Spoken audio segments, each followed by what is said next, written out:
Hello students, मैं हूं CA Nikhil Mehta profit academy से। और हम लोग इस वीडियो सीरीज में जो 12th अकाउंट्स का पार्टनरशिप चैप्टर पढ़ रहे हैं उसका नेक्स्ट लेक्चर लेके आपके सामने आ गया हूं।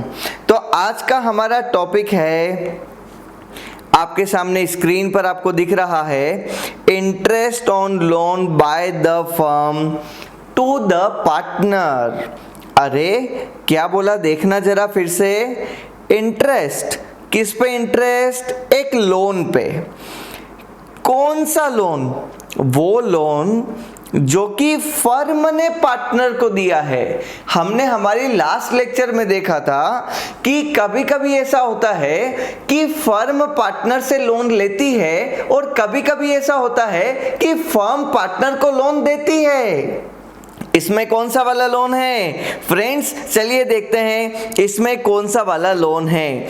ऐसा है कि हमारी जो पार्टनरशिप फर्म है, पार्टनरशिप फर्म ने एक पार्टनर को लोन दिया है, तो पार्टनर उस लोन के ऊपर फर्म को इंटरेस्ट देने वाला है। तो फटाफट से बता दीजिए, फर्म के लिए ये इंटरेस्ट एक्सपेंस होगा या इनकम? आपका आंसर बिल्कुल सही है, फर्म के लिए ये इनकम होने वाला है। तो हमने जो लास्ट लेक्चर में बात करी थी वो उस वाले इंटरेस्ट की थी और उस वाले लोन की थी जो लोन हमारी फर्म पार्टनर से ले रही है और ब्याज पे कर रही है, मतलब इंटरेस्ट एक्सपेंस था। और आज इस वाले टॉपिक में इंटरेस्ट रिवर्स हो गया है, क्योंकि इसमें लोन लेने वाला पर्सन और लोन देने वाले पर्सन दोनों ही अपोजिट हैं। ओके, तो अपन लोग जनरल चर्चा कर लेते हैं। हम लोग एक जनरल बात कर लेते हैं कि आखिर इस लोन पे जो इंटरेस्ट आएगा उसका ट्रीटमेंट क्या होने वाला है। तो बात बड़ी सी सिंपल है। तो फ्रेंड्स, बात यह है कि हमारी जो पार्टनरशिप फर्म है, उस पार्टनरशिप फर्म में मान लीजिए there are 3 partners A, B and C, और हमारी फर्म ने मिस्टर ए नाम के पार्टनर को 5 लाख रुपीस का एक लोन दिया है। उस लोन पे मिस्टर ए हमारी फर्म को 10% पर एनम की रेट से इंटरेस्ट का पेमेंट करने वाला है। तो ऐसे सिचुएशन में मान लीजिए मिस्टर ए ने पूरा साल 5 लाख रुपीस यूज किया, 1 अप्रैल को ही मिस्टर ए ने लोन ले लिया था, तो जो उसका इंटरेस्ट बनता है वो बनता है ₹50,000, उसका पूरे साल का ब्याज बनता है। तो बताइए, फर्म के लिए ये 50,000 रुपीस इनकम है या एक्सपेंस? इनकम है या एक्सपेंस? तो सबसे पहले आपने टिक किया इनकम है। ओके, चलिए मान लिया ये हमारी फर्म के लिए इनकम है। अब बताइए इनकम है तो कौन सी इनकम है? ये हमारी फर्म के लिए डायरेक्ट इनकम है या हमारी फर्म के लिए इनडायरेक्ट इनकम है? तो द करेक्ट आंसर इज ये हमारी फर्म के लिए इनडायरेक्ट इनकम है। ओके, तो बड़ा ही सिंपल सा ट्रीटमेंट हो जाएगा इसका। इसको हम लोग इनकम की तरह ट्रीट करेंगे जैसे किसी दूसरे पर्सन को लोन देते और उससे हमको इंटरेस्ट रिसीव होता, बिल्कुल उसी तरह से हम लोग एक पार्टनर के ब्याज पर, पार्टनर के लोन पर भी इंटरेस्ट लेने वाले हैं। तो ये हमारी इनडायरेक्ट इनकम हो जाएगी। तो फ्रेंड्स, ऐसे केस में हमारी जर्नल एंट्रीज क्या होने वाली है, ध्यान से देखिएगा। ऐसे केस में जो हमारी जर्नल एंट्रीज होने वाली है वो हम लोग सबसे पहले हमारे इंटरेस्ट को ड्यू करेंगे और हम लोग पार्टनर से इंटरेस्ट को लेंगे हमारी बुक्स में। तो उसके लिए हम लोग एंट्री करेंगे partners capital account debit to interest on loan to partner account, और हम लोग सेकंड एंट्री करेंगे प्रॉफिट एंड लॉस अकाउंट में हमारे इंटरेस्ट अकाउंट को ट्रांसफर करने की। तो हम लोग सेकंड एंट्री करेंगे interest on loan to partner account debit to profit and loss account, क्योंकि ये हमारी इनकम है, फर्म की इनकम है और हम लोग फर्म की बुक्स में जर्नल एंट्रीज कर रहे हैं, दैट्स व्हाई ये इनकम की तरह ट्रीट होगी और उसकी ये दोनों जर्नल एंट्रीज होने वाली है। फर्स्ट एंट्री होगी for charging the interest on loan, partners capital और current account debit to interest on loan to partner account, and for the transfer of interest on loan to partner account, interest on loan to partner account debit to profit and loss account, ये दोनों journal entries होने वाली है। अब friends आपने screen पे अभी देखा एक वर्ड और वो है ये current account. Partners capital account क्या होता है वो आपको पता है, जिस तरह से सोल प्रोप्राइटरशिप में एक सिंगल ओनर होता है और वो सिंगल ओनर जब भी पैसा लेके आता है तो हम लोग कैपिटल अकाउंट में क्रेडिट करते हैं, बिल्कुल उसी तरीके से पार्टनर जब भी फॉर्म में पैसा लेके आता है तो हम लोग पार्टनर का पैसा भी पार्टनर्स कैपिटल अकाउंट में क्रेडिट करते हैं। लेकिन ये करंट अकाउंट क्या है, तो इसको आप एक दिन के लिए सस्पेंस रहने दीजिए, जो हमारी नेक्स्ट वीडियो या फिर next to next video lecture आने वाला है उसमें हम लोग पार्टनर्स कैपिटल अकाउंट और पार्टनर्स करंट अकाउंट को अलग अलग सेग्रीगेट करके पढ़ने वाले हैं। ओके, तो उसमें आपको कंप्लीट समझ में आ जाएगा कि हम लोग कब पार्टनर्स कैपिटल अकाउंट लिखेंगे और कब हम लोग पार्टनर्स करंट अकाउंट लिखेंगे। दोनों अकाउंट एक जैसे ही होते हैं। मान लीजिए कि कैपिटल अकाउंट के दो टाइप है। ओके, तो अभी आप इस करंट अकाउंट को सस्पेंस रहने दीजिए और अभी आप इतना ही मानिए कि आपकी जर्नल एंट्री है partners capital account debit to interest account and interest account debit to profit and loss account. तो ये इंटरेस्ट हमारी इनकम है, दैट्स व्हाई यह इनकम की तरह ट्रीट होने वाली है। तो फर्म की बुक्स में यह इंटरेस्ट क्या है, this interest is indirect income. तो चलिए हम लोग 2 मिनट में इसकी थ्योरी पढ़ लेते हैं और फिर हम लोग चलते हैं नेक्स्ट टॉपिक पे। ओके, क्या लिख रखा है थ्योरी में, देखते जाइए। अ फर्म में give loan to a partner, firm भी चाहे तो एक पार्टनर को लोन दे सकती है। It will charge interest, obviously it will charge interest on the loan given at the rate agreed। कौन सी रेट पे?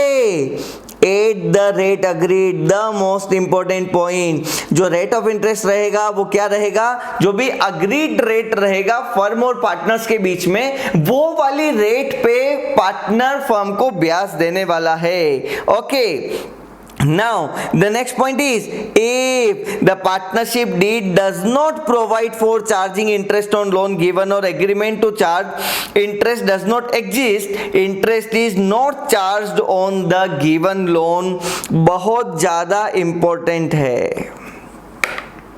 क्या बोला, ऐसा बोला कि अगर पार्टनर और फर्म के बीच में रेट ऑफ इंटरेस्ट का कोई एग्रीमेंट नहीं है तो फर्म को इंटरेस्ट रिसीव होगा ही नहीं, मतलब पार्टनर फर्म को लोन देगा ही नहीं।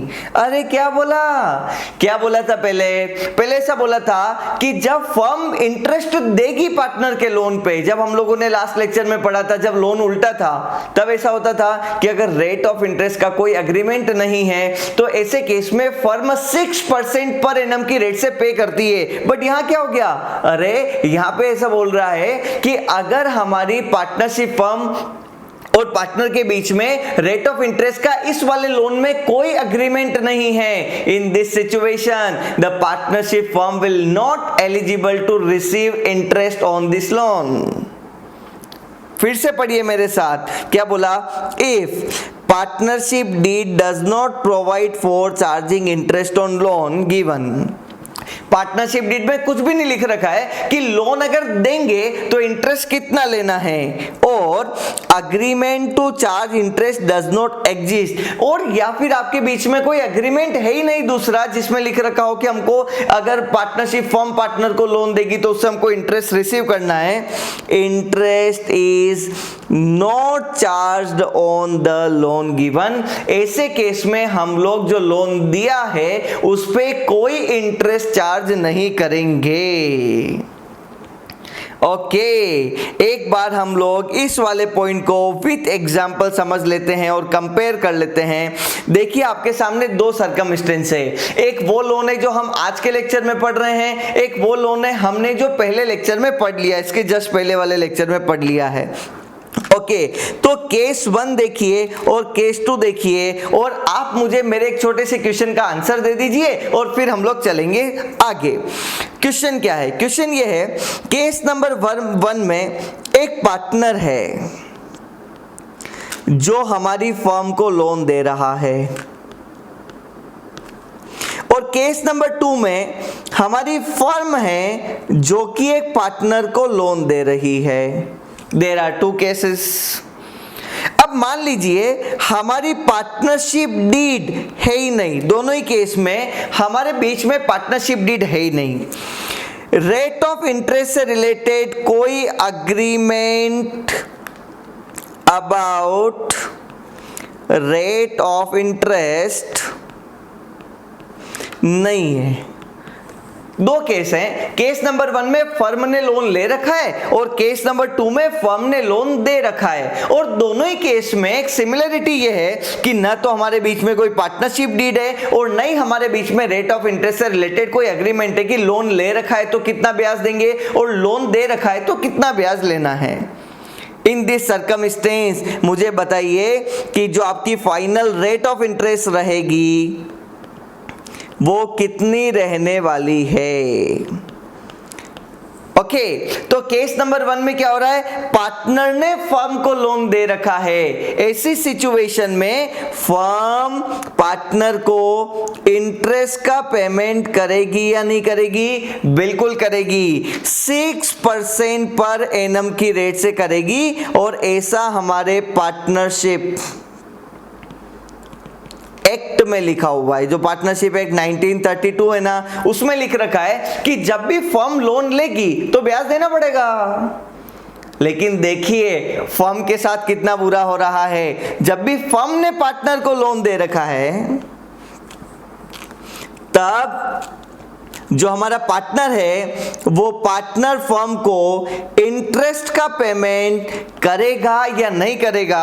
अगर कोई एग्रीमेंट नहीं है, कोई पार्टनरशिप डीड नहीं है, तो ऐसे केस में कोई ब्याज का पेमेंट नहीं होने वाला है। Yes, there will be no interest.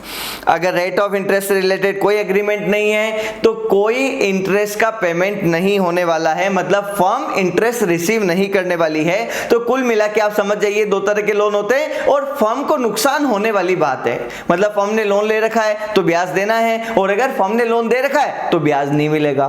Okay, तो चलते हैं हम लोग नेक्स्ट पॉइंट की तरफ। जो नेक्स्ट पॉइंट है उसमें लिख रखा है कि if interest is charged on loan, अगर मान लीजिए तुम्हारी पार्टनरशिप डीड में लिख रखा है कि 10% की रेट से इंटरेस्ट लेना है, या फिर तुम्हारे बीच में जो लोन का एग्रीमेंट है उसमें लिख रखा है कि 10% की रेट से इंटरेस्ट लेना है। अगर इंटरेस्ट लेना है पार्टनर से तो ऐसी सिचुएशन में the interest is transferred to the credit of profit and loss account। तो हम लोग क्या करेंगे, प्रॉफिट एंड लॉस अकाउंट में इंटरेस्ट क्रेडिट करेंगे। प्रॉफिट एंड लॉस अकाउंट, न कि profit and loss appropriation account. अगर आपने लास्ट वीडियो को ध्यान से देखा हो तो उसमें देखना profit and loss appropriation account में क्या चीज आती है, और हम लोग नेक्स्ट लेक्चर में profit and loss appropriation account की ही बात करने वाले हैं। तो अभी आप यहाँ पे ध्यान से देखिएगा, ये जो इंटरेस्ट है ये हमारी इनडायरेक्ट इनकम है और ये प्रॉफिट एंड लॉस अकाउंट के क्रेडिट में आने वाली है, और इसको हम डेबिट किससे करेंगे? पार्टनर्स कैपिटल अकाउंट से। किससे डेबिट करेंगे? पार्टनर्स कैपिटल अकाउंट से। अब आगे जो ब्रैकेट में लिख रखा है ना, वो करंट अकाउंट के बारे में लिख रखा है कुछ। तो ये आने वाली 3 लाइंस को मैं बहुत ज्यादा डिटेल में अच्छे से समझाने वाला हूं नेक्स्ट टू नेक्स्ट लेक्चर में। तो आप अभी सिर्फ यहीं तक फुल स्टॉप लगा दीजिए। ये पीडीएफ वाले नोट्स अगर आपको चाहिए तो आप मेरे कॉन्टेक्ट नंबर पर मुझे व्हाट्सएप करें, मैं आपको व्हाट्सएप के थ्रू भी ये वाले नोट्स प्रोवाइड करवा दूंगा। ओके, तो अभी हम लोगों ने क्या सीखा? हम लोगों ने सीखा कि हम लोग पार्टनर से इंटरेस्ट लेंगे अगर, तो हमारे पार्टनर का एक कैपिटल अकाउंट है और उस कैपिटल अकाउंट से हम लोग पार्टनर से इंटरेस्ट ले लेंगे। मैं आगे चलूं उससे पहले मैं आपको एक छोटी सी बहुत अच्छी बात समझाना चाहता हूं, और वो समझ लीजिए आप 5 मिनट में इधर। बात क्या है कि मान लीजिए हमारी फर्म है और हमारी फर्म में there are 3 partners A, B and C। अब तीनों ही पार्टनर हैं, तीन तीन मालिक हैं, तो ऑब्वियसली तीनों लोगों ने कैपिटल लगाई होगी फर्म में। जब भी ओनर फर्म में पैसा लेके आता है तो उसको हम कैपिटल बोलते हैं ना। तो मिस्टर ए, मिस्टर बी और मिस्टर सी तीनों ने क्या किया होगा, कैपिटल लगाई होगी। तो हमारी फर्म में तीन अकाउंट होंगे, A's capital account, B's capital account और सीज कैपिटल अकाउंट। आप मेरी बात को बहुत ध्यान से समझना, हो सकता है कि ये कंसेप्ट आपको पता हो, ये 11th बेस्ड कंसेप्ट है, लेकिन हमारी पार्टनरशिप चैप्टर में बहुत ज्यादा काम आने वाला है। ओके, अब मुझे बताइए, जो भी एक फर्म में कैपिटल अकाउंट होता है, मैं आपसे ट्रायल बैलेंस चैप्टर का एक क्वेश्चन पूछ रहा हूं कि कैपिटल अकाउंट का डेबिट बैलेंस होता है या क्रेडिट बैलेंस? तो आपका आंसर बिल्कुल सही है। इसका जो बैलेंस होता है ना, वो बैलेंस होता है क्रेडिट बैलेंस। ओके, जो पार्टनर का कैपिटल अकाउंट का बैलेंस होता है या एक सोल प्रोप्राइटरशिप में जो सिंगल ओनर के कैपिटल अकाउंट का जो बैलेंस होता है वो क्रेडिट बैलेंस होता है, और ये लायबिलिटी साइड में आता है हमारी बैलेंस शीट में। ओके, तो आप मुझे बताइए, जब भी हमको कैपिटल इंक्रीज करनी होगी किसी भी ट्रांजैक्शन के थ्रू, अगर हमको मिस्टर ए की कैपिटल को इंक्रीज करना है तो मुझे ए के कैपिटल अकाउंट को क्रेडिट करना पड़ेगा, क्योंकि जिस चीज का क्रेडिट बैलेंस होता है उसको और क्रेडिट करोगे तो वो इंक्रीज होगा। मेरे पास 5000 का क्रेडिट बैलेंस है, अभी मुझे 1000 रुपीज और क्रेडिट मिल गया तो मेरे पास 6000 का बैलेंस हो गया ना। तो जब भी आप एक ऐसे अकाउंट को जिसका क्रेडिट बैलेंस होता है उसको क्रेडिट करेंगे तो उसका बैलेंस इंक्रीज होगा, और जब भी आप मिस्टर ए के कैपिटल अकाउंट को डिक्रीज करना चाहेंगे तब आपको करना होगा डेबिट। जी हाँ, ए का कैपिटल अकाउंट मान लीजिए, उसका बैलेंस कौन सा है, ऑब्वियसली क्रेडिट बैलेंस होता है। तो जब भी आपको कैपिटल का बैलेंस इंक्रीज करना है तब हम लोग उसको क्रेडिट करेंगे, और जब भी हमको ए के कैपिटल अकाउंट का बैलेंस डिक्रीज करना है तो हम लोग उस अकाउंट को, एज कैपिटल अकाउंट को डेबिट करने वाले हैं। ओके, बी और सी में भी सेम कॉन्सेप्ट होने वाला है, तो मैं खाली ए का अकाउंट लेके एग्जांपल को कंप्लीट करता हूं। अब बता दीजिए मुझे एक बात को कि मान लीजिए मिस्टर ए ने फर्म में 5 लाख रुपीस का कैपिटल इन्वेस्ट कर रखा है। इसका मतलब जो एज कैपिटल अकाउंट है उसमें 5 लाख रुपीस का क्रेडिट बैलेंस है। ओके, अब मुझे बताइए, क्रेडिट बैलेंस पहले से है, अभी आप फर्स्ट ट्रांजैक्शन में क्या करने वाले हैं, मान लीजिए ए फर्म में 1 लाख रुपीस और लेके आ जाता है। फर्म को जरूरत थी तो ए ने बोला चलो 1 लाख रुपीस और मेरी तरफ से। तो बताइए, जो एज कैपिटल अकाउंट है उसका बैलेंस हमको इंक्रीज करना है या डिक्रीज? कल तक उसका जो बैलेंस 5 लाख था, ऑब्वियसली अगर ए 1 लाख रुपीस और लेके आया है तो ए के कैपिटल अकाउंट का बैलेंस हो जाएगा 6 लाख रुपीस। ओके, तो इसका मतलब जब भी ए फर्म में पैसा लेके आएगा तो इसका बैलेंस क्या होगा, इंक्रीज होगा। और बैलेंस इंक्रीज करने के लिए हमको एज कैपिटल अकाउंट को क्रेडिट करना पड़ेगा ₹1 लाख के साथ में। ओके, केस नंबर 2, मान लीजिए फॉर एग्जांपल जो हमारे फर्म है वो फर्म से mister A 2 lakh rupees withdraw करके लेके चला गया। मिस्टर ए ने बोला भैया मेरे को 2 लाख रुपीस घर पे जरूरत है मेरे पर्सनल एक्सपेंसेस के लिए, तो मुझे आप पैसा वापस दे दो। तो मुझे बताइए, in this case A's capital account का बैलेंस इंक्रीज होगा कि डिक्रीज होगा? तो ये होगा डिक्रीज। तो मुझे बताइए, आपको डिक्रीज करना है तो आपको एज कैपिटल अकाउंट को डेबिट करना होगा। कितने रुपए से? 2 लाख रुपीस से, क्योंकि कैपिटल का बैलेंस क्रेडिट होता है, तो आप उसको जब डेबिट करोगे तो उसका बैलेंस कम हो जाएगा। मान लीजिए 5 लाख रुपीस का ए का बैलेंस है क्रेडिट 5 लाख रुपीस। ओके, अभी ए के अकाउंट को आपने 2 लाख रुपीस से डेबिट कर दिया तो उसका बैलेंस 3 लाख रुपीस ही बचेगा, क्योंकि क्रेडिट 5 लाख डेबिट 2 लाख, तो ultimate balance is 3 lakh rupees. Okay, तो ये कंसेप्ट को आप ध्यान रखिएगा। ये कंसेप्ट आपका 11th का है। मैं इसको कनेक्ट करता हूं अभी वाले मेरे एग्जाम्पल से। अभी मुझे बताइए कि हमारी फर्म ने मिस्टर ए को लोन दे रखा है। लो जी, कर लो बात। मिस्टर ए ने हमारी फर्म से 5 लाख रुपीस का लोन ले रखा है और ए ने क्या बोला कि मैं आपको 50,000 रुपीस का इसके ऊपर इंटरेस्ट का पेमेंट कर दूंगा। ओके, तो फॉर्म वेट कर रही है कि कब 31 मार्च आएगा और मिस्टर ए को बोलेंगे ला भाई 50,000 रुपीस का ब्याज दे। अभी लो जी, आ गया 31 मार्च। फर्म ने ए को बोला कि भैया जी ब्याज दीजिए 50,000 रुपीस का। आ गया है 31 मार्च 2020। तो मिस्टर ए ने क्या बोला? मिस्टर ए ने बोला यार भैया मेरे पास कैश में नहीं है अभी 50,000 रुपीस, लेकिन मेरा अकाउंट है ना आपके पास, एज कैपिटल अकाउंट नाम का एक मेरा अकाउंट है ना आपकी फर्म में, तो मेरे अकाउंट में से ले लो। आपको 50,000 का ब्याज चाहिए ना, ले लो। मैं आपको कैश में नहीं दे रहा हूं, मेरे अकाउंट से ले लो। अब मुझे बताइए, एज कैपिटल अकाउंट में 5 लाख रुपीस का क्रेडिट बैलेंस पड़ा हुआ है। तो ए ने कहा मेरे अकाउंट में जो 5 लाख है ना, उसमें से 50,000 आप ले लो। तो मुझे बताइए, ये ट्रांजैक्शन होने के बाद में ए के कैपिटल अकाउंट में बैलेंस कितना बचेगा? 4,50,000, क्योंकि 5 लाख रुपीस जो पड़े हुए ना उसमें से 50,000 तो फर्म ले लेगी, ए ने बोल दिया ना। तो हमको 50,000 रुपीस से क्या करना है? उसका बैलेंस डिक्रीज करना है। और जब हम बैलेंस को डिक्रीज करेंगे तो हम कैपिटल अकाउंट को डेबिट करने वाले हैं।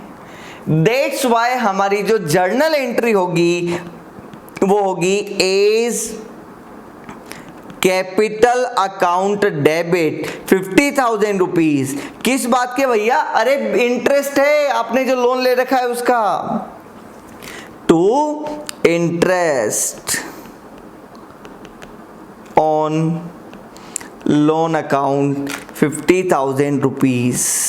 तो क्या आपको ये एंट्री समझ में आई कि जब भी हमारी फर्म किसी पार्टनर से इंटरेस्ट लेगी तो 2 केस हो सकते हैं। या तो पार्टनर ने आके बोल दिया ये लो कैश, अगर कैश में इंटरेस्ट आएगा तो एंट्री हो जाएगी cash account debit to interest account, interest on loan account.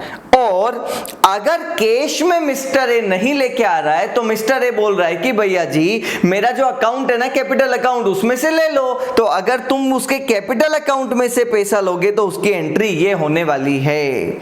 तो देखिए अपने नोट्स में भी यही एंट्री कर रखी है कि आप एक बार फिर देख लीजिए इस जर्नल एंट्री को। एंट्री क्या कर रखी है? Partners capital account debit to interest on loan to partner account. This given word is written for loan given, क्योंकि लोन 2 तरह के होते हैं ना, loan taken and loan given. तो फर्म के पॉइंट ऑफ व्यू से सोचना, फर्म के पॉइंट ऑफ व्यू से this is loan given. Okay, और आप लोग इंटरेस्ट जो हमारी इनकम है उसको ट्रांसफर कर देंगे प्रॉफिट एंड लॉस अकाउंट में। तो वो जो भी नॉर्मल इनडायरेक्ट इनकम होती है उसको ट्रांसफर करने की जो एंट्री होती है हम लोग प्रॉफिट एंड लॉस अकाउंट में उसको क्रेडिट कर देते, तो उसकी सिंपल सी एंट्री हो जाएगी।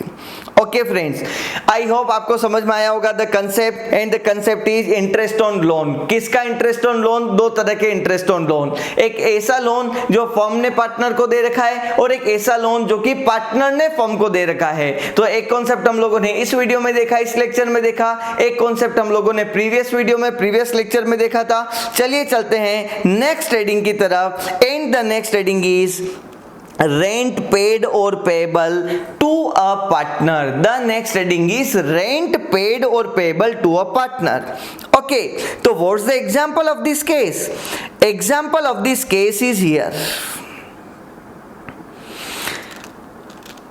हमारी एग्जाम्पल में जो हमारी फर्म है वो वही है कि हमारे यहाँ पे 3 पार्टनर है, ए, बी और सी। ए के पास में एक बहुत अच्छी सी बिल्डिंग है। ओके, तो ए ने ये बिल्डिंग फर्म को दे दी ऑन रेंट। फर्म को बोला कि भैया 10,000 रुपीज पर मंथ किराया लगेगा और आप हमको 10,000 रुपीज पर मंथ का रेंट देते रहना। तो बताइए यहाँ पे पार्टनर और फर्म में मकान मालिक और किराएदार का रिलेशन क्रिएट हो रहा है या नहीं हो रहा है? बिल्कुल हो रहा है। अभी फर्म प्रॉफिट कमाएगी या नहीं कमाएगी? मिस्टर ए को रेंट तो देना ही पड़ेगा। आप बात को समझो, हमारी फर्म में पार्टनर मिस्टर ए है और ये मकान हम जो किराए पे लेते वो अगर किसी मिस्टर एक्स से लेते तो क्या फर्म को मिस्टर एक्स को रेंट देना पड़ता है? यस। अगर हमारी फर्म ने प्रॉफिट कमाया तो भी हमको रेंट का पेमेंट करना पड़ेगा और अगर हमारी फर्म में लॉस है तो भी हमको रेंट का पेमेंट तो करना ही पड़ेगा ना, क्योंकि ये रेंट है। आपके मकान मालिक को इस बात से कोई मतलब नहीं है कि तुम प्रॉफिट कमा रहे हो कि लॉस में जा रहे हो। तो फ्रेंड्स बात ये है कि अगर एक पार्टनर ने फर्म को कोई भी मकान किराए पे दे रखा है तो वो पार्टनर फर्म से एक मकान मालिक की तरह किराया जरूर लेगा, चाहे आपकी फर्म में प्रॉफिट हो या आपकी फर्म में लॉस हो। तो इसको हम लोग इस तरह से समराइज कर सकते हैं, rent payable to a partner is charge against profit and it is payable in both the cases even if the firm earns profit और the firm incurs losses. Okay, अब बात ये आती है कि जब भी हमारी फर्म इस तरह से रेंट का ट्रीटमेंट करेगी तो उसकी जर्नल एंट्रीज क्या होने वाली है? तो बताइए रेंट की जर्नल एंट्रीज क्या होने वाली है? तो वो जर्नल एंट्रीज बिल्कुल वही होने वाली है जो जर्नल एंट्रीज हम लोग 11th क्लास में करते थे। जब भी रेंट का पेमेंट करेंगे तो rent account debit to bank oblique cash account. Second, जब भी हमारी फर्म में कोई रेंट ईयर एंड पे आउटस्टैंडिंग रह जाएगा, मतलब कोई लास्ट मंथ का रेंट है जो तुम लोगों ने उसी ईयर में पे नहीं किया, तो उसकी एंट्री भी 11th में अपन लोगों ने पढ़ी है, rent account debit to outstanding rent account. और हम लोग ultimately 31 March of the year को, मतलब लास्ट डेट को, प्रॉफिट एंड लॉस अकाउंट में इसको रेंट अकाउंट को ट्रांसफर कर देंगे। ओके फ्रेंड्स, तो इसी का एक छोटा सा एग्जाम्पल है जो हम लोग यहाँ पे ले लेते हैं और वो एग्जाम्पल ये है, हम लोगों ने अभी जो पढ़ा रेंट पेड और पेबल टू अ पार्टनर, तो उसकी सिंपल सी लाइन है कि ये चार्ज अगेंस्ट प्रॉफिट है, ये अप्रोप्रिएशन ऑफ प्रॉफिट नहीं है, that's why profit and loss account में डेबिट होगा, profit and loss appropriation account में डेबिट नहीं होगा। ओके, तो हम लोग चलते हैं, ये जर्नल एंट्रीज वही है जो मैंने अभी आपको उस वाली स्क्रीन में दिखाई है और लिखी है। अभी हम लोग देखते हैं कि जो हमारा एक इलस्ट्रेशन है, इलस्ट्रेशन 5 बुक में, सुल्तान चंद पब्लिकेशन की जो बुक है, वो बुक में जो इलस्ट्रेशन है वो इलस्ट्रेशन हम लोग देखते हैं, illustration 5। Amrit and Bimal, there are 2 partners sharing profits equally. Bimal has given his property on rent to the firm on 1 April 2019। Bimal हमारा एक पार्टनर है जिसने फर्म को अपना मकान किराए पे दिया और मंथली रेंट रखा उसका 5,000 per month. The firm paid him rent from April 19 to February 20। इसका मतलब 11 महीने का बात कर रहा है। By issuing a check on 1 मार्च 2020 को फर्म ने 11 महीनों का किराया दे दिया और मार्च महीने का किराया अभी तक हम लोगों ने नहीं दिया। अरे 5,000 रुपए पर मंथ किराया है, 11 महीने का दे दिया, इसका मतलब 55,000 का पेमेंट तुमने कर दिया और 1 महीने का 5,000 रुपीज तुम्हारा आउटस्टैंडिंग है, इसका मतलब 5,000 का रेंट तुमको पे करना चाहिए था, लेकिन तुमने नहीं किया मार्च मंथ का। तो ऐसे केस में क्वेश्चन ने बोला पास द जर्नल एंट्रीज, तो जर्नल एंट्रीज हम लोगों ने इधर करी, यही रहेगी। 55,000 रुपीज की एंट्री आप लोग कर लोगे, जो 11 महीनों का आपने पेमेंट कर दिया वो एंट्री, जो 1 मंथ का अमाउंट ड्यू है उसकी एंट्री ये हो जाएगी, और P&L अकाउंट में ईयर एंड पे हम लोग 60,000 रुपीज ट्रांसफर करने वाले हैं। ओके, यहां पे क्योंकि वो चेक से पेमेंट कर रहा है तो कैश नहीं आएगा हमारे आंसर में, तो यही हमारे इलस्ट्रेशन नंबर 5 का आंसर हो जाएगा। विथ नरेशन आपको ये जर्नल एंट्रीज करनी होगी। तो 1 मार्च को हम लोग 55 का पेमेंट कर देंगे, फिर 2020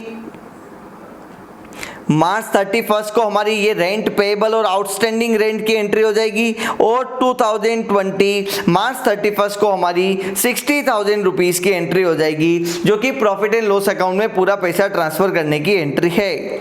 okay, the next heading is managers commission. तो friends, managers commission is an expense, और मैं इसके बारे में कुछ भी नहीं बोलना चाह रहा हूं। जब भी अपन पार्टनरशिप फर्म में कोई भी क्वेश्चन करेंगे, उस क्वेश्चन में जब भी आएगा manager's commission is 10,000, 20,000, 50,000 whatever amount, तो हम इसको एक एक्सपेंस ट्रीट करेंगे। This is charge against profit and this is debited to profit and loss account. इस मैनेजर्स कमीशन का profit and loss appropriation account से कोई लेना देना नहीं है, बिकॉज मैनेजर्स रेम्यूनरेशन और manager's commission is totally different from a partner's commission और पार्टनर्स रेम्यूनरेशन। ओके, तो जब ये पार्टनर्स कमीशन होगा तो इसका ट्रीटमेंट अलग होगा, वो हम लोग पढ़ेंगे। लेकिन मैनेजर्स कमीशन ये सिर्फ एक एक्सपेंस है और ये सिर्फ एक चार्ज अगेंस्ट प्रॉफिट है। ओके फ्रेंड्स, आज हम लोगों ने 3 कंसेप्ट पढ़े हैं। एक हम लोगों ने पढ़ा कि जो इंटरेस्ट उस लोन का ब्याज जो कि हमारी फर्म ने पार्टनर को लोन दे रखा है, तो हमारी फर्म इंटरेस्ट रिसीव करेगी, उसका क्या ट्रीटमेंट होगा। सेकंड केस हम लोगों ने पढ़ा कि एक पार्टनर ने फर्म को अपना मकान या दुकान किराए पे दे रखा है, तो हमारी फर्म हमारे पार्टनर को रेंट का पेमेंट करेगी, उसका क्या ट्रीटमेंट होगा। और थर्ड हम लोगों ने देखा कि जो मैनेजर्स कमीशन है वो मैनेजर्स कमीशन एक एक्सपेंस होता है। ओके फ्रेंड्स, मैं हूं सीए निखिल मेहता, मैं आपसे कनेक्टेड हूं प्रॉफिट एकेडमी से। हमारी प्रॉफिट एकेडमी का एड्रेस ये है, हम लोग उदयपुर से आपसे जुड़े हुए हैं। ये मेरे कॉन्टैक्ट नंबर हैं। अगर आपको ये नोट्स पीडीएफ फॉर्मेट में चाहिए तो आप मुझे इस कॉन्टैक्ट नंबर पर व्हाट्सअप कर सकते हैं, या अपने नंबर और अपनी ईमेल आईडी यूट्यूब चैनल पे इस वीडियो के नीचे कमेंट बॉक्स में लिख सकते हैं। ओके फ्रेंड्स, अगर आपको कोई भी डाउट हो तो आप हमें व्हाट्सअप करके पूछ सकते हैं। Thank you so much everyone, bye bye.